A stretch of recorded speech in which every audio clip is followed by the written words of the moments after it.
This discussion is going to be about bacteria. Bacteria belong to the prokaryota kingdom, and they are, unlike this cartoon here, the simplest type of cells. They are not the back of the bacteria, back of the lunchroom. Okay? Now, as part of this discussion, we'll talk a little bit about infections, and many bacteria can cause diseases. Okay? And so the cartoon on the second slide refers to, again, Staphylococcus bacteria, also just known as a staph infection. And Staphylococcus bacteria is a skin infection. So perhaps if knowing that piece of information may help you to understand the cartoon a little bit better if you didn't already. Okay? Now, talking a little bit about the characteristics of bacteria for just a moment. First of all, bacteria, being simple cells, lack internal organization. They don't even have a nucleus. Okay? Bacteria, just have generally one strand of linear DNA, chromosome as they might be known, as well as a piece of circular DNA called a plasmid. Okay? And plasmids actually, as we'll talk about when we get to biotechnology in the spring, are really important because they don't contain a lot of information and they're easily manipulated by scientists. And they play a big role in many of the products that are created by biotechnology. But back to my discussion. Okay, so bacteria, again, very simple, not very much organization. Probably the closest they come to organization beyond the DNA is ribosome factories, which are found inside the cell to help them make proteins. And we'll talk more about ribosomes as well a little bit later in this unit. Additionally, bacteria have an outer cell membrane and oftentimes a capsule similar to a cell wall. This capsule is it's called a capsule versus a cell wall because the proteins and the starches that make up this capsule are of different basic units than the cell wall we think of in plants. It still serves the same purpose, providing structure as well as providing the ability for the bacterial cell to protect itself from changes in the environment. Okay, so these are the primary characteristics, and the last slide gives you some idea of what a typical bacterial cell would look like. It shows an E. coli, the very common, well-known E. coli bacteria that is there. Okay, so these are the primary characteristics. The second part of my discussion is going to focus on bacterial shapes. Now, the one that you see here again in this same slide of the E. coli is just one of the three primary types of bacterial shapes that we have observed and have led to the classification of these bacteria. Now, to start, I'm going to start with the bacterial shape known as a coccus. The plural for it is the word cocci. Now, this word coccus comes from Latin, like all these classification things we've been talking about, and it refers to the spherical shape that some bacteria take. Now, some bacteria take the spherical shape in order to minimize their surface area. Okay? By minimizing their surface area to volume ratio, they are able to avoid losing moisture and are able to live in extremely dry environments. Okay? And I'll talk about a few examples of them here, and you'll perhaps get a feel for why that spherical shape again takes place or has taken evolutionary change in this direction. The first example is the Staphylococcus. We saw that in our cartoon at the beginning of the the notes. Staphylococcus, which leads to staph infections. Okay. Staphylococcus is a bacteria that is basically found on your skin. And if you think about your skin is a dry surface. Your skin is exposed to the air, which is a drying type of environment. And so the Staphylococcus forms these groups of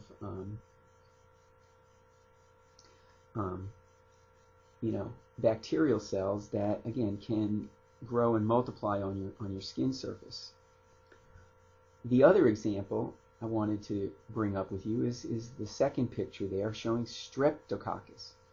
Now, most of you don't usually go to the doctor and have him say, "Oh, you've got Streptococcus." He just says, "Say ah," looks at your throat, notices the redness, and says, "You've got strep throat." Well, the redness comes from the irritation caused by the Streptococcus bacteria growing in the back of your throat. Now, you might initially think, why is that a moist environment? Well, it's not really a moist environment. It's more of an environment where there's a lot of air passing back and forth. Think about your air passage, and that environment can be very drying. So these Streptococcus will, again, take this spherical shape to reduce the likelihood that they will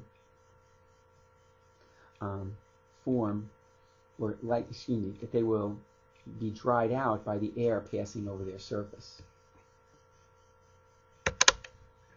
All right. The second shape I want to talk about a little bit is the bacillus shape. Plural is bacilli. This is a rod shape. And this rod shape is kind of almost the reverse of that coccus shape we saw a few moments ago. It's designed to increase the overall surface area, thus increasing that surface area to volume ratio, and as a result facilitate or improve the ability of the bacteria to absorb nutrients and other items that are necessary for its survival in its environment. Now, when we look at this shape, again, there's a number of these guys that take the shape, and some of these, again, you may be familiar with as I talk to them. In the first slide, you see two pictures. The first one is the anthrax virus. Again, anthrax is found often in your gut, in the gut of animals, and it is able to facilitate not only the import of nutrients, but also the export of toxins that can lead to helping this bacteria to travel from host to host. Another one there is the Clostridium bacteria. And again, Clostridium is a bacteria that's found in your gut. You can get it from basically foods that are, not sanitized properly. And so this guy lives in your gut, and again, his shape, again, not only facilitates absorbing nutrients, but also facilitates the export of toxins to help remove him from your system and transfer him to another host. In the next slide, you see E. coli. Now, E. coli is got a bad name, but he really is actually an incredibly useful bacteria. This guy lives throughout your small intestine, and he plays a major role in your ability to absorb nutrients and digest your foods. It's sadly a few of his cousins, the black sheep of the E. coli family, can release toxins that can make us ill. But this guy is extremely important. And then we get, in the next slide, salmonella. I mean, you've read about salmonella poisoning from, again, primarily like poultry processing, as well as other food poisonings in meat products from how they're processed. And again, the same shape for the same reasons. Export toxins, import nutrients. And then the last slide shows you a picture of one of the more common bacteria cells that are found in our food products, called lactobacilli. Anytime you look on a yogurt product and you see that it says contains live cultures, that means this product, okay, has lactobacilli and other bacterial cells in there. And so what happens is these bacilli, these bacterial cells, digest the sugars in the yogurt, producing oftentimes a lactic or citric type acid, having a sour taste, and it's that acid that actually then starts to curdle the milk and make it thicker. And so if it wasn't for these live cultures, for these bacterial cells living inside of the milk that is used for creating the yogurt, you wouldn't have yogurt. And so again, the bacilli is important in this case for facilitating, for helping the yogurt become yogurt. The digestion process creates, the tang that you taste in yogurt, as well as the acid helps to curdle the milk and make it thicker. So again, just a few of examples of this lactobacilli, this rod-shaped type of bacterial cell.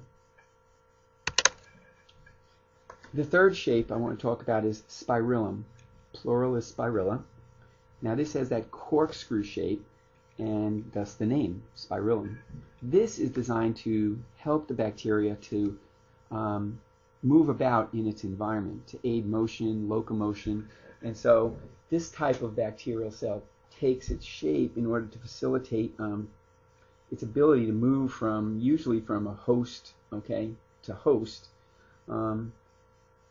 as part of its life cycle. In the first slide, you can see one example of that is syphilis. You've heard of syphilis. It's an STD transferred via, again, body fluids. And again, syphilis is one that has this corkscrew shape, thus facilitating its movement throughout semen, vaginal fluids, etc. In the same slide, you can also see Borrelia burgdorferi is the scientific name of this bacteria. And this bacteria is one that causes what is known as Lyme disease. It's called Lyme disease because it was first detected in Old Lyme, Connecticut. Basically, it's bacteria that is part of its life cycle is in a tick, but then the bacteria remains in a kind of a hibernation mode inside the tick, doesn't harm the tick, but once it gets into our body, it can multiply and, again, interfere with our nervous system, causing what's known as the symptoms of Lyme disease.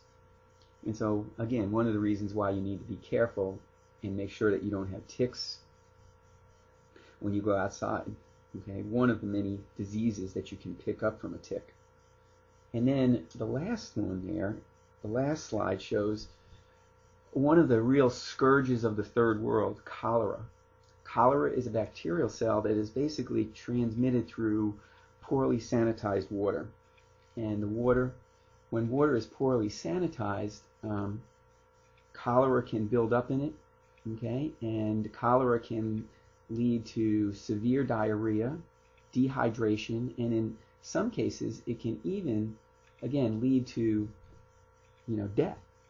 In some countries, cholera has become a little less virulent, a little less harmful in order to help it survive. And so instead of killing its host, it just, they live in a state of constant mild diarrhea. We don't see cholera too much in this country because we generally have clean water. The last time cholera made an appearance was after Hurricane Katrina in New Orleans when the water system shut down. But the bottom line is the shape here all facilitates the ability of this bacteria to travel within its environment. As we continue our discussion of bacteria, I would like to now talk about how bacteria reproduce. Being single-celled organisms, bacteria primarily rely on what we call asexual reproduction.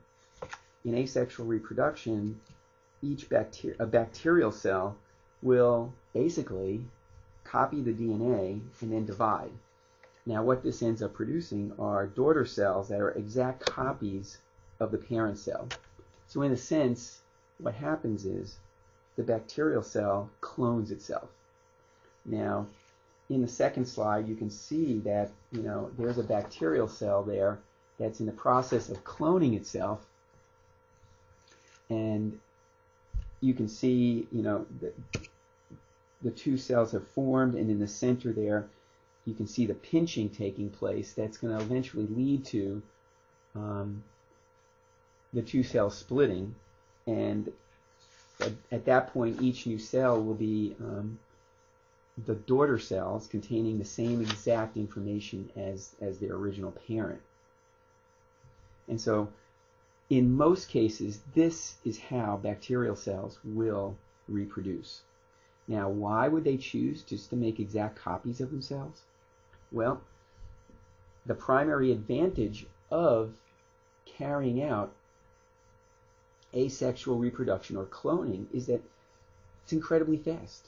I mean, within 24 hours, as you guys will see when we do some, laboratory activities, bacterial cells will, a few colonies on an agar plate, agar being the food for bacteria, overnight will just multiply, and you'll see the plate filled with millions upon millions of bacterial cells.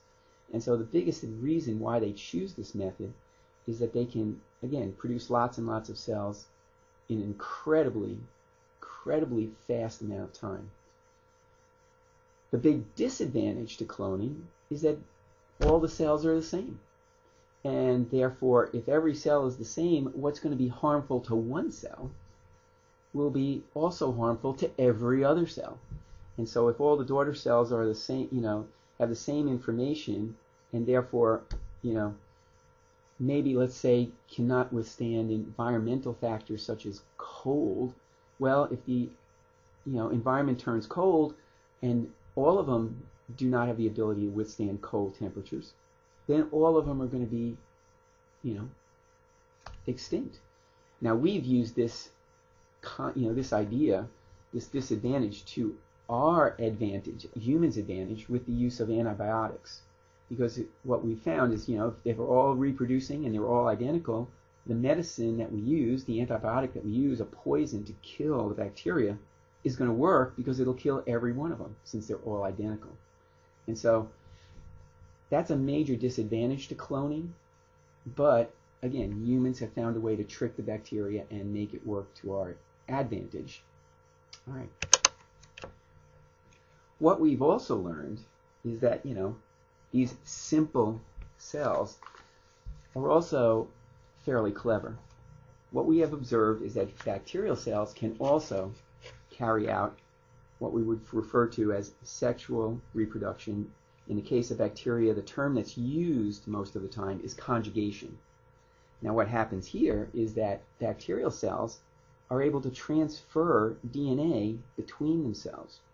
And therefore, as a result, by transferring pieces of that chromosomal DNA from one cell to the other, basically, shuffling the deck of information, you end up with daughter cells that are not clones any longer, but now the daughter cells are daughter cells that have unique characteristics. Now, bacteria don't know what genes are necessarily going to be transferred, so as with everything in natural selection, you may end up with cells that are, not successful, and some cells that are successful. But the bottom line is you end up with daughter cells that have different traits. Now, the second slide shows, again, how bacterial cells may end up producing, they produce this, basically a protein connector between them, and are able to transfer using various protein enzymes the ability to cut and paste DNA and transfer it from one cell to the other. All right. Now, you might say, why, do they do this? Well, if you think about what I talked about before with regards to, the disadvantage of cloning, everybody's alike, so the environment changes, everybody gets harmed. Well, now you've got new combinations. And so new combinations can arise that can prepare or allow the bacterial cells to survive in new environmental situations. And so the big advantage of this is that these new combinations can lead to new varieties, new strains of bacteria that may, again, allow the bacteria to be more successful, particularly if the environment is undergoing changes. And so we end up with seeing bacteria undergoing conjugation in situations where they are experiencing something happening in their environment. This is what leads to bacterial cells that can be resistant to the medicines. So due to transfer back and forth of certain genes, what you end up with are certain bacteria having an advantage and other bacteria having a disadvantage. Okay? The winners are the ones that are resistant and aren't killed by the medicine. Now, again, in the next slide here, you'll see some bacteria, again, continuing to transfer that DNA, enabling at least one of those cells, hopefully, to be more successful. Why don't they do this all the time? Well, the reason bacterial cells do not choose to sexually reproduce all the time is it takes a lot more energy and it's a more time-consuming process. It requires more time and energy to do so. So what bacterial cells basically do, if you think about it, is when the environment changes, they'll start swapping DNA back and forth, hoping to find a combination that works. Once the environment stabilizes, then what happens is the bacterial cells go back to asexual reproduction and start cloning the winning combination of genes into all the new cells. And so bacterial cells will vary their reproductive methods depending on what type of environment's going on. A stable environment, asexual reproduction. An unstable environment, we're going to see conjugation, looking for some combination that is much more successful and is able to help the bacteria survive those changes in the environment. This last section is about one of the key scientists in our understanding and manipulation of, I guess you could say, bacteria. His name is Alexander Fleming, and he's one of those individuals who makes a discovery, but it's others who utilize his work to improve and make it useful for individuals, for humans. As we can see here, Alexander Fleming was a bacteriologist while working with basically bacteria. One of his plates was exposed to a fungus, bread mold, and he noticed that the bread mold was killing some of the bacteria. Upon further investigation, Fleming found that the bread mold was secreting a toxin that was killing the bacteria, and this led eventually with other scientists to the creation of what we call today an antibiotic. Antibiotics get the name antibio because they can kill living things. We use them, again, in a whole host of situations to rid us of bacterial infections. Our misuse of antibiotics has led to antibiotic resistance, whereby these bacteria are able to change and therefore be immune to the medicines.